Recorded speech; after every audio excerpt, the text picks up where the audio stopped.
Well, when we started, there wasn't. Then we got about 3 hours down the road, and the highway patrol made us go off. You know, it's all Denver. It's even worse because it's all mountains. And so we were about 6 hours out, and they basically shut down all the roads, north, south, east, west. We were stuck at a truck stop. So we're on a bus, everybody could sleep and all that. But, Right. So then you're like, you get up at 7, 8, 9, you know, and then go to Denny's. And Yeah. you're waiting. It's just, at some point, it just became we couldn't make it.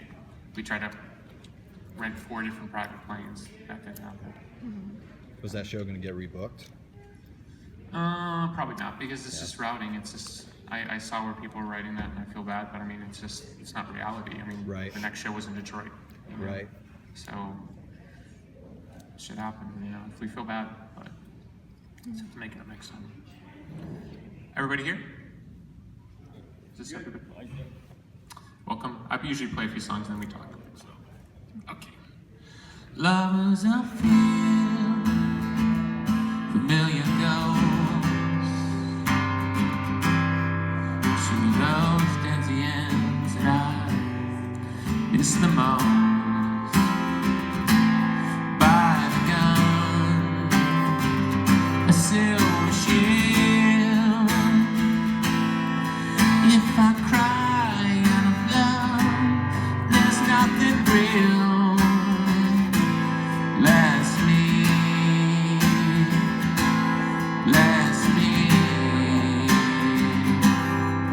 drawing the tempest I once summoned so near. Bless me,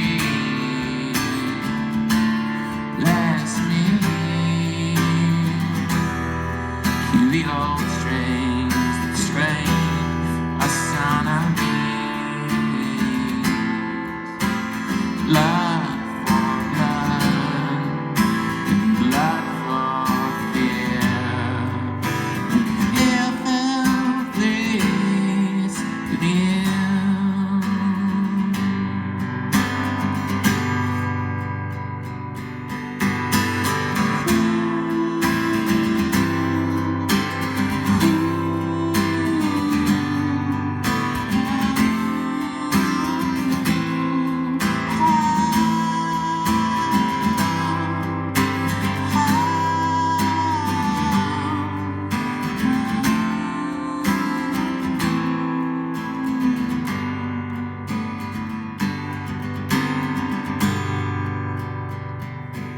Lovers a mess, those kept for dead.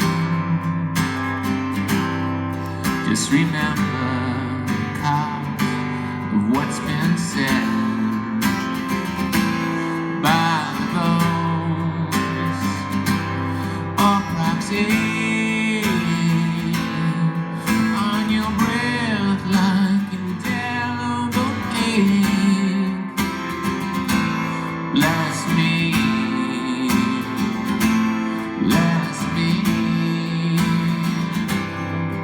do the old strings that strain a son of me.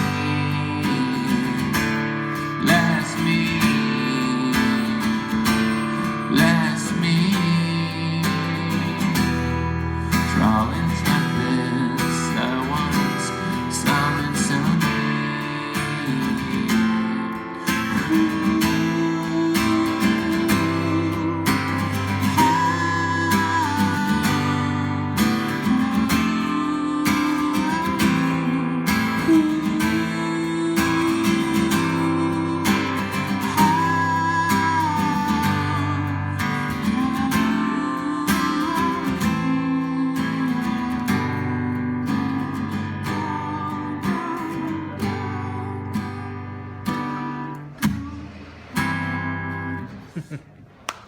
Very nice. Thank you. Thank you. Thank you so much.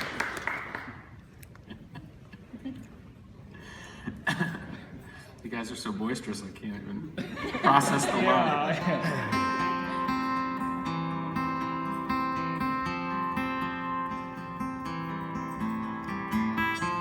I don't love you for what it's worth.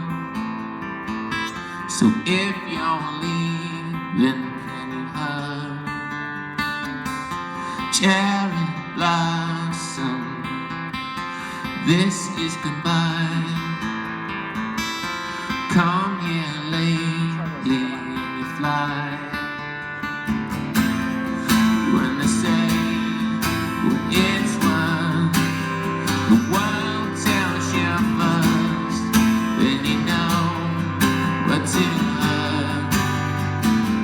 The world's on fire, so the world's on fire. The world's on fire. Have you heard? Lover, let me please fall on down your knees. Lover, let me please be the one. Know the prayers to make, for lovers made to be. And when you smoke away, it only burns. The world's on fire, so the world's on fire.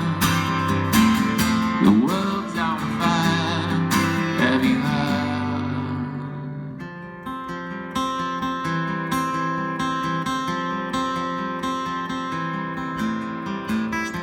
Yes, I loved you. As a matter of fact, your furs are wrapped up in its bag. Lover, let me please fall on down your knees. You once made me smile when you'd stray. The world's on fire, so the world's on fire. The world's on fire. The world's on fire. The world's on fire. Have you heard? Lover, have you rage to make for your release? So I no longer am by your side. What's to hide? The world's on fire, so the world's on fire, so the world's on fire, so the world's on fire. The world's on fire. The world's on fire. The world's on fire. Have you heard? Thank you.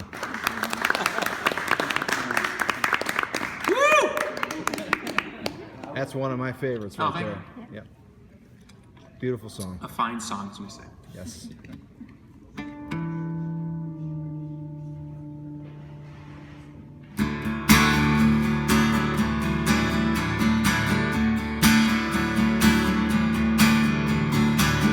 My life in the morning sun, my life in the speeding car, too much to lose.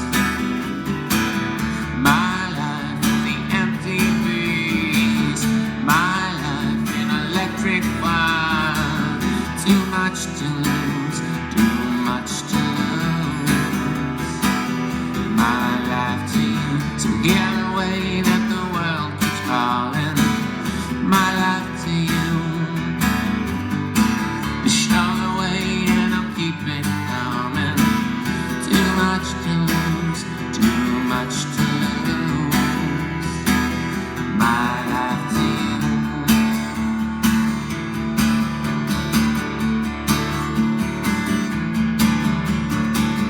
My life in the messy room, my life in the greasy girl, too much to lose. My life in the noble cars, my life in the war machine, too much to lose, too much to lose, too much to lose. My life to you, to see the world that the world keeps calling. My life to you, to show the way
Not into it. Huh? Not into it. No, I'm not saying I'm not into the question. I'm not into the idea of getting old. It sucks. Who wants to get old? Hmm? I don't know, because I think the, we were talking about the other day, I mean, you have artists now playing into their 70s, which, it's not to say that people didn't before play in their 70s, but they're considered to be in the mainstream culture even into their 70s, which is really unusual for the world that I grew up in, which is anybody past a certain age, The Who, Hope I Die Before I Get Old, all that stuff. So, I don't think Pete Townsend expected to be doing the Who's 50th anniversary tour. So you have a prolonged adolescence in American culture in particular, where the audience doesn't want you to get old. People do a bunch of stuff to stay young, including getting hair replacement. And there's a lot of stuff involved with continuing the fantasy. And then you see a lot of bad behavior come out of people with stunted, growth, because they're trying to hold on to something that used to be or was. And then you even have fans saying, can you play the old material? And then they complain it doesn't sound this. It's a no-win situation. So I guess I would have maybe a slightly different impression if I was allowed to grow old gracefully, playing music that was more in line with where my life is than where my life was. So the way I've been able to approach it in the last sort of 5 years is to look at it as trying to tell the whole story. So if you didn't know me and you met me on the street and I said, well, it started here and it went here, and that's how I process it mentally now. So when I play old music, it's like it's helping you understand my whole story. Instead of feeling like I can only tell you the old story, and if you don't hear the old story, well, you're not going to come. That really hurt the shit out of me, obviously. So, but no, I don't think anybody likes to get old. I mean, it's not saying it's a bad thing. I'm just talking about maybe in the frame of being in popular culture. I mean, look, I was looking at somebody today who's in their 20s and they're already getting plastic surgery. And I'm not talking about like getting bigger lips or something. I mean, they're already doing Restylane and, they're already trying to get that doll face. And models do it too. They get all sorts of secret surgeries to tweak their eyes. And that's young women in their 18 and 20. They're supposedly the most beautiful women in the world. So we're getting into different standards of aging, beauty, what it means to live, what it means to rock. And it's just all kind of creepy to me. So, but you have to deal with the world that exists. So I hope I answered your question. Oh, thank you. Anybody else? Yes, sir. I was just curious if there was any updates regarding the Siddhartha box set release. I just wrote an email today to peeps in my world, because I think the vinyl's been pressed and there's some issue with because when we did it before, we hand wrote on every label and it turned into a complete nightmare, because which side was A and number 2, and it cost a lot of man hours trying to, people hours, it's a different world. Could you tell me people hours? Your first thoughts and impressions the first time you read that book, like how it made you feel? Well, I first read Siddhartha when I was maybe about 16. Okay. And I don't think I had the spiritual capacity to understand it. It was so simple. I was like, why is this a classic? It wasn't even to me that interesting a story. Right. And I was reading other spiritual stuff at that time. I was reading like Nietzsche and Sartre and Genet. I was reading Surrealists and stuff. So it wasn't like I wasn't aware of. I was like, And now it's such a beautiful book because it's the hardest thing to describe a spiritual journey simply. Right. And if you think of the two most famous books probably in the spiritual journey category, The Alchemist and Siddhartha, they share a very close relation in terms of the simplicity in the plot, but it's the depth in the emotional journey that makes people so compelled, because then everybody can relate, because I think we're all on that. Anybody else? Yes, sir. Just wondering, with everything that's happened in your music career, what is it that keeps you going and motivated to keep making music and writing songs? Honestly, it's probably a good reason and a bad reason. The good reason is I love music, and I love to make music. People have often asked me what's the most pleasurable part about it. To me, it's songwriting. So even sitting here with you and just playing the songs in the way that I wrote them, it's really pleasurable to me, because it's like closer to my heart than sometimes even what you get all the bells and whistles. The bad part is I just feel that, and you can go in 57 different directions, including who's in the band or what happened to the band at different stages. But it sort of drives me that, that at some point, whether it's years or accomplishment, that people are going to go, oh, you're right, the band is great. And so when you talk to your friends, because I assume you're here because you do believe the band is great, when you talk to friends, they go, Corgan, or I don't know about that, or you're like, well, you haven't listened the last 10 years, who cares? That kind of thing. And you've seen it with lots of other bands where they kind of get kicked to the side, they were from another time, and then they have this roaring comeback. And I think we're sort of at the doorstep of that. There's a lot of good reasons for that, most of them musical. And so I'm sort of driven to kind of prove the point all over again. And if we do, great. And if we don't, well, it doesn't change the fact that I believe what we've done is great. And I say, and I don't care what size band, because it's hard to, people get pissed off when you compare generationally, because every generation feels that their generation is more important. So it's easy for me to at least talk about generationally. So, but I would say put my song catalog and our musical accomplishment and what the band's been able to do over 29 years against any band from my generation, and I still think we win. So, and I know not everybody believes that, but most of it has to do with taste. It doesn't have to do with bad or good, because we wouldn't still be here. I mean, to sell out this place, which, to put it in comparison, when we were on MTV and when we were playing rock in our prime, in our 20s, we were selling out places like this on Siamese Dream. So to be here all these years later and to be able to sell this place out as an acoustic thing tells you the staying power, that there's at least some consistency in the audience in terms of people coming, the ones that go, other people come, and it's a long story, and you just have to believe in that story, and maybe it's even a spiritual point. You have to believe that you're right, because if you don't believe you're right, you shouldn't be up there. And rock and roll has really changed. Like, everyone plays nice now, and if anybody says anything, it's a headline. And I'm sorry, everybody wants to kick everybody's face in, because they believe they're better, and they should. They should. And the younger generation should believe they're better than we were. They should. And if they don't, they shouldn't be in the game. To me, it's like the NBA. If you don't want to dunk on somebody, don't play the game. I want to dunk on everyone. And trust me, it's a lot easier to dunk when you have Jimmy Chamberlain on stage. You know what I mean? That helps the dunking. Yeah. So, anybody else? That's it? No more questions? Oh. Well, first of all, I'm really excited to be here. Thank you. This is my husband, and he loves me since forever. Okay. So, I have just one question. If being a musician, or if you have not been a musician, what would you have done? I know that you write, and then Probably an author would probably be the first thing. I used to say history teacher because I love history. I'm a big history fan. So I was either probably some kind of artist, writer, probably being the most likely, something to do with history, or a psychologist. So, you had a question, sir? Yes. Well, first of all, it's nice to see you again. Thank you. Last year I was here, and I'm pretty excited. And another thing, I was really excited to see you with James last week, and Jamie, so was so excited. So my question is, what is your favorite pumpkin song, and why? My favorite pumpkin song? Yeah. Don't have one. You don't? No, not really. For example, I don't know, if I was a musician, I wanted to be remembered probably for one song or one record.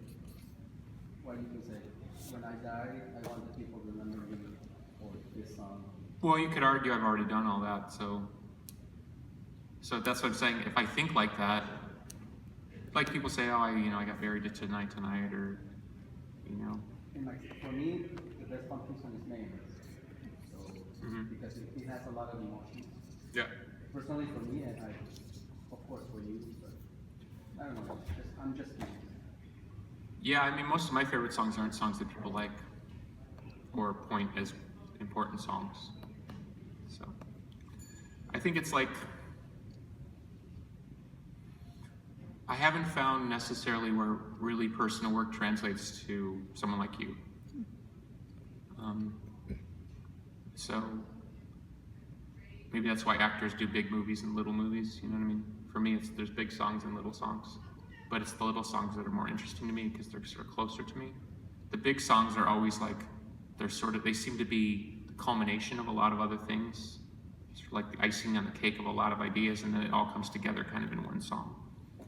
So, because people out there don't always understand the journey, it's hard for them to understand A, how you can write a bad song, B, when you write a song they like, why you don't write a bunch of other ones like it. You know, it's because writing songs is really like stumbling around in the dark. You have no idea where you're going. And then you find something and you're like, what do I do with this?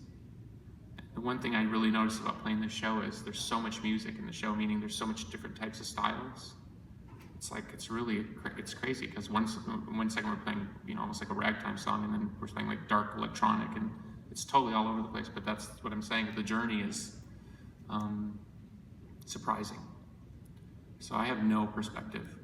I mean, do I think Mayonnaise is a great song? Yeah, it's a great song.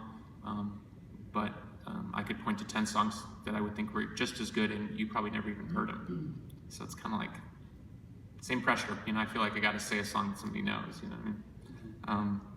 I don't know. It's weird to me. Sure. Anybody else? Any favorite bands right now you listen to? No. I mostly listen to classical music, or old 40s or 50s music. If you go to my tea house in Chicago, it's almost all 1920s and 30s and 50s country. That's about as close to my taste as it gets. You already had a question. Yes, sir. With the open door policy of band members, is there any possibility for opening up the door for like unknown people? No. Unfortunately, I haven't had real good success with inviting in strangers. And what I would say about that, in deference to them, is it's not too dissimilar dynamic than, and I'm going to be really simple about it, so please excuse my French here. But once you become a person who's known in the world, i.e. famous, it changes the dynamic of a love relationship. Because all your friends go, well, how do you know they're into you? Because they're into you, and right? It's a similar situation with the band that has a history. People walk through the door and they have no true understanding. Even if they were a fan, they have no true understanding of the journey of the band. So once you get inside it, asking them to appreciate the journey, respect the position you're in, try to find balance between their needs and yours, especially considering that they didn't build it. Right. Listen, I would point to like professional sports. Sometimes you see like a really young rookie come in, you know, and then the veterans will say, oh, that kid doesn't appreciate what it takes to win. You know, Al Kaline steps up and says, you know, that kid, he doesn't play like you're supposed to play. You get these moments where you're just like, you don't really understand. Right. And it's not because they're dumb, they just don't really understand. It's like handing them the keys to a Ferrari and say, drive 60. It's just they can't really appreciate, without having taken the journey from the beginning, when to press the gas pedal all the way down, when to shut the fuck up, when to let things be, when to understand that someone in my position can't possibly always be right. Even if they looked from the outside and they thought for 5 years or 10 years or 20 years the band was great, I made so many mistakes in that time. You know, I made plenty of mistakes in these glorious Siamese dream periods. There were tons of mistakes we made. So when you get on the inside and you're saying like, oh, you know, he doesn't know everything. It's like, well, of course I don't fucking know everything. I never knew everything. Leading a band is a very difficult thing because you have to be responsible for all the decisions you make, but you know going along the way, you're going to make mistakes. It's a real journey. Right, so at least when you start together, you know, to look at the original 4 members, and obviously one of them is here, there's a different balance there because you rode in the van together and you ate at the shitty Denny's at 4 a.m. and you know you didn't get paid here and you had people throw tomatoes there. You have a different balance. So when you make a mistake, that person has a different understanding of the mistake you've made. You Makes know? sense. You know, there's that song, I never promised you a rose garden. I never promised anybody come in the Pumpkins organization a fucking rose garden. But they read their social media and suddenly they start talking about their fans. I've literally had ex-band members talk about their fans as if to carve out 62 people from Twitter as being different than, you know what I'm saying? Right. And I've had many experiences in my life where people will leave my musical world, they'll go off and they think they've got way more juice and way more steam in the world. Fans are all over them. What's he like? What's it like? And the minute they get past a certain point, they're like, see ya. See ya. Right. See you later. Right. And who do they end up hating me? Me. Because I didn't give them the umbrella to deal with the post-Pumpkin reality. It's very much like Wizard of Oz. You know, be careful what you wish for. It's not so simple in the kingdom. You know? And the wonderful thing about Jeff is he's been in the band now for 10 years. Right.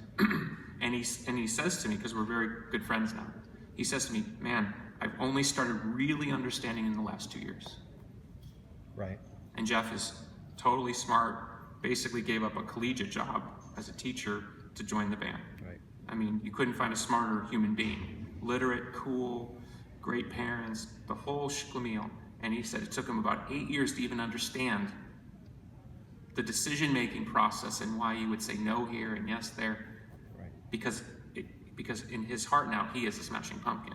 And it's not like it's Billy's band or he's a Smashing Pumpkin. And you even see now where fans have started identifying him because he's had 10 years, they start giving him the respect that he deserves. Absolutely. And there were times, I'm sure, where he stood there and thought, you know, I'm on this tour too, and you know, but it's hard to explain. So I hope I'm not over-explaining. I don't see a situation ever again where I would invite in a stranger. I don't see it. Somebody actually asked me the other day, it was a friend of a friend, and the guy was sitting in front of me and started pitching me on a job. And I just laughed, and he said, why not? I said, because I don't know you. Yeah. Who doesn't want to be, you know, work at Disneyland, you know what I mean? You know, it's like, hey, it all looks so shiny and amazing. It's a job. Right. So I'm sure if you worked at Disneyland for 300 days a year, you'd see something that you know would kill your little childhood dream part of it all. But that's what I'm saying. Do you blame Walt Disney for that? You know what I mean? People blame me for that. I used to say to ex-band members, like, I didn't make this shitty business that we live in. It's a horrible business. I mean, it's one of the worst businesses in the entertainment business. It's probably the worst business. Right. It's like I made the rules. You know what I mean? It's like people say to me, do you every night you go on stage, do you enjoy it? It's like, of course not. Right. Well, why not? Well, sometimes I'd rather play at 6 p.m. or 11. It's not up to me, you know. You've given me the respect of buying a ticket. It says 8:30 or whatever. I gotta fucking go up there, even though I don't feel like it. I've gone on stage sometimes when it's like, a lover's crying on the phone, like, I gotta go on stage. Or you're watching the end of the Super Bowl. It's like, come on, we gotta go, you know? Right. I'm not complaining. I'm just saying it's not about that.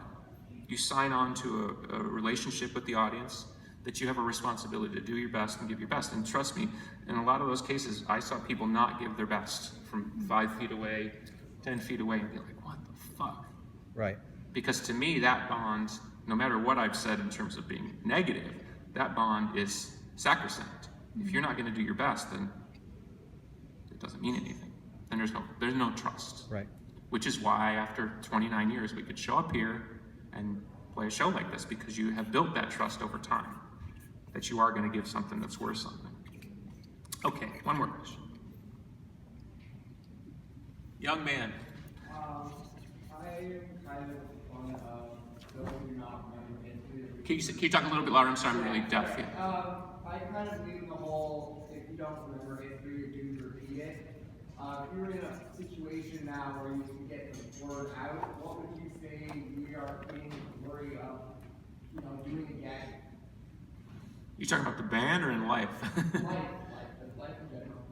Are you talking about the country or me personally? What do you think was the most alarming thing to you that you've noticed that you've seen patterns in the past? Well, I think at the root of your question, I think it's pretty shocking. You'll see things where they'll go up and ask people, what president is our nation's capital named after, and they don't even know the name of our nation's capital. Or they can't name the name of the vice president. Or they think Judge Judy's on the Supreme Court.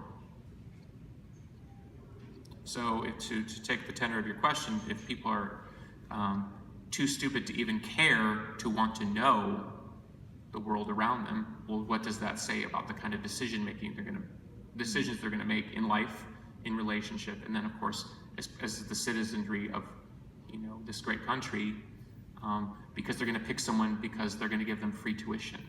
That's not enough of an answer. You know what I'm saying? So if that person has studied the issue and could sit there and tell you for 10 minutes why free tuition would ultimately be good for the populace, because a more educated populace would ultimately amount to greater jobs, which would therefore amount to a greater tax base, then you say, oh, I can actually kind of see where you would, you know, even if I don't agree, I can see why that would be important to you. Or I don't want to spend the rest of my life in debt, because if you're going to saddle me with $100K worth of debt coming out of school, well, I'm never really going to be able to go up the socioeconomic ladder, and I'm not going to be a good citizen. You know what I'm saying? But most people are like, I just want free shit. And then you ask them about where that comes from, and they heard it on a podcast somewhere. Yeah. Or the guy or girl, lady, told them what they want to hear. And so you're looking at a very, very, very hypnotized public. When I have people, this is the last thing I'll say and I won't bore you anymore. When I have people try to tell me that how I act or how I am on social media or the band's social media profile is going to be the difference between whether or not you're going to buy a CD or come to a show, I laugh. Because what they're really saying is that you're so fucking dumb, right? They're saying that you're so dumb that you need a pony show. Like, hey, it's Billy. Oh, I'm so glad to be here.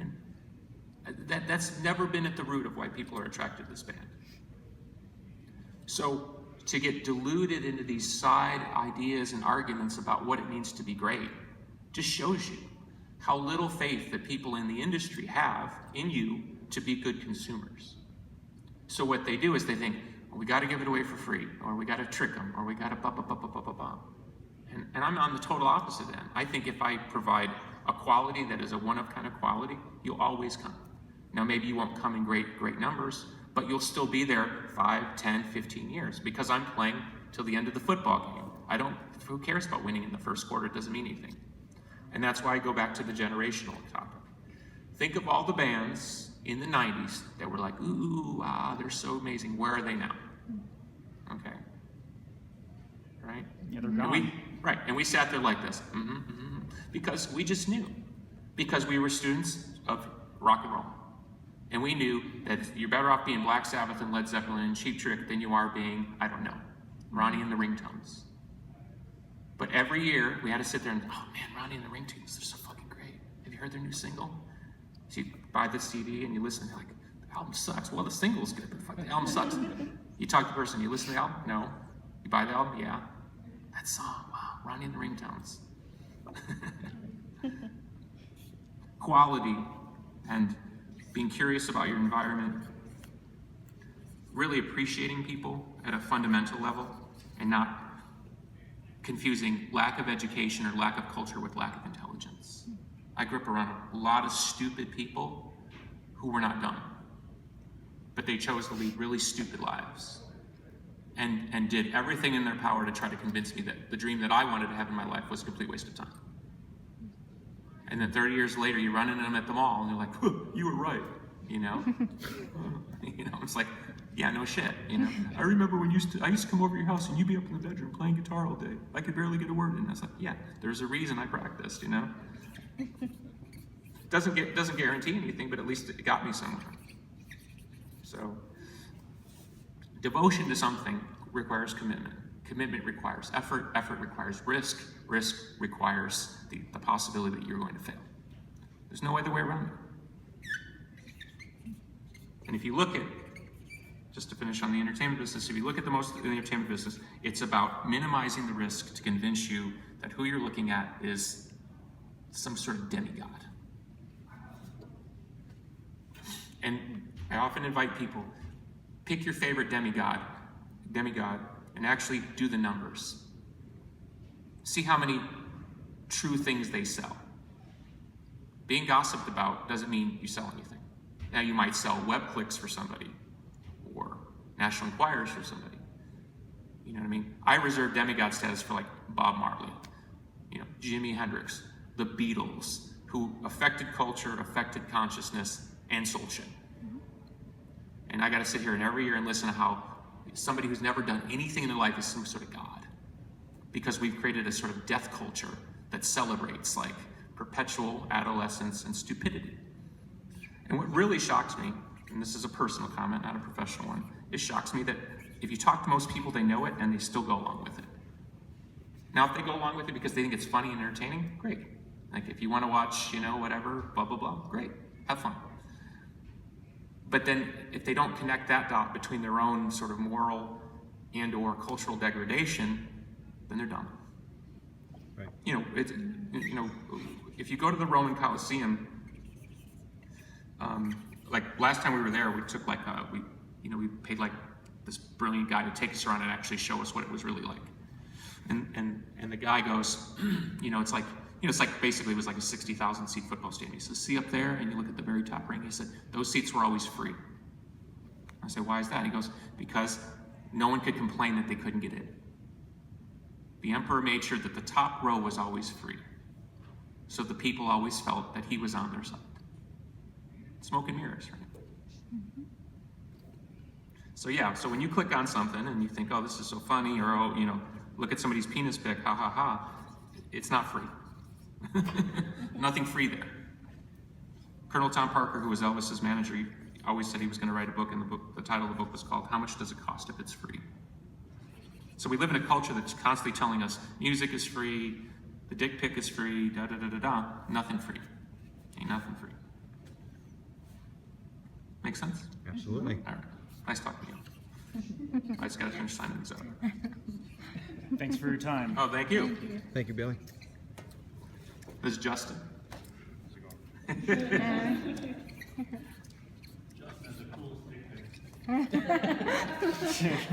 Irish, there's not much there. But you got an oil well. Sold it. We should do a video where like you've sold the oil well and you get a lot of money.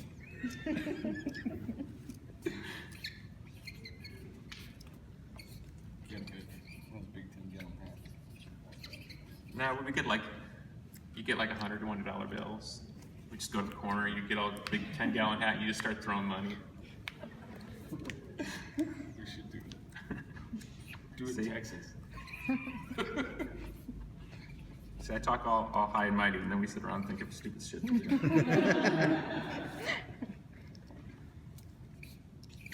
It's funny as how many people believe that video. Too. What about the oil well? Yeah. Well, when you said you were going to make $3 million a day, I thought I gave it away. Well, like Kateri. Really? Mad at me. She's like, you lied to me. I was like, I didn't even talk to you. She goes, I watched it. I believe you. I was rooting for you. Yeah, but Kateri's from Flint. And it leads into the Flint joke.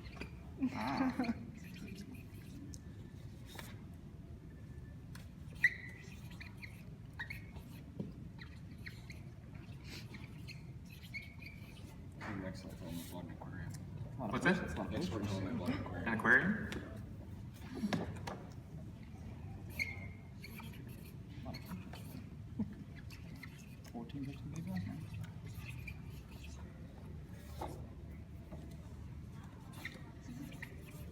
Quick question. Sure. I understand there's still issues with Machina, but I don't want to talk about that. Are you going to maybe skip that if it continues and kind of release the other stuff on your own? No. Or is it just going to stop as far as like Chicago Kid, stuff like that? I actually thought about releasing Chicago Kid this year. I really, really want that one. I think the situation now makes it difficult. It's like you have to have a plan, and right now we don't have a plan. So. Gotcha. Okay. When we had the reissue plan, right, we would reissue all the EMI albums, and it was like, just like next one. Right. So that's stalled. And then I figured I would figure out Swan, Future Embrace, and Right. Zeitgeist once that was done. So in my brain, that's all the assembly line is stopped. Gotcha. So it's kind of weird, I think, to release it out of sequence. The shame of it is the Chicago record is so beautiful, and I think people would really like it. Maybe through Zuzu's? I don't think it's worth.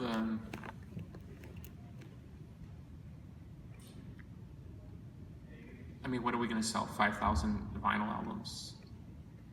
High price, people that want it, and then maybe make Listen, it digitally you might available? be the type of person that if I charged, I say, right, I'm gonna put out Chicago Kid, you know, $60. Trust me. Why is it $60? Right. All you care about is money. That's my favorite. 60 all you care is, about is money. 60 is very fair. What was the last one that when I wrote about, our music being leaked? Right. And I looked at the comments and people were saying, you should give that stuff away for free. You should be happy that people even fucking care. All you care about is money. And that wasn't just one guy or girl. It was hundreds of comments of like, who cares? What does this matter to me? That's my favorite. What's this matter to me? Well, then don't read it. Right. How do you stay sane? You don't. You don't. If we were just sitting down in a restaurant talking about it, I would tell you that the only thing that really matters is what you care about in terms of what you want to do with your life, the people you love, and your family. And by extension, the family of your pets. That's it. And it's not to say I don't care. I'm so appreciative that you're here. But you can't, there's that great line from Rush, I can't pretend a stranger is a long-lost friend. You know? And I always thought, well, that's a pretty stiff line to use a wrestling term. But it's true, you know? I've met so many people in my life that were nice to me and, I'll give you a free dinner and, you're like, Bob likes me and, next thing you know, you're hanging out with Bob's kids and wife and then one day Bob just disappears because whatever you meant to Bob is gone. And there was no argument, there was no harsh words. So then you're looking in the mirror like, did I do something to Bob? And it's like, who the fuck's Bob? Why am I worried about Bob when I should be worried about my cousin, or, who's going through a hard time? It's like you lose this sense of proportionality because, like the classic fable, people come bearing gifts, and you go, that's nice and shiny, I'll take that. It gets into the whole frame of your ego. Because every kid wants to be loved and adored, and so you start getting it like, oh, this feels good, cool. Bob likes me at his restaurant. He gives me the nice table. It's meaningless. So then, what you can do is when you do get stuff that's nice, and people do stuff for me all the time that's nice, you appreciate it, but you appreciate it in the circle of that. Like, thank you very much. I really appreciate it. Bob's not your friend. But it takes a long time for Bob to get to know you, or you to get to know Bob. And if there's no mutuality, basically your celebrity trumps a real relationship, then that's not a real relationship either. Right. So, that's just the breaks, kid. Anyway, thank you for coming. Hope Thank you, had fun. Billy. Thank you so much. Thank you. See you at the show. See you later. Thank you.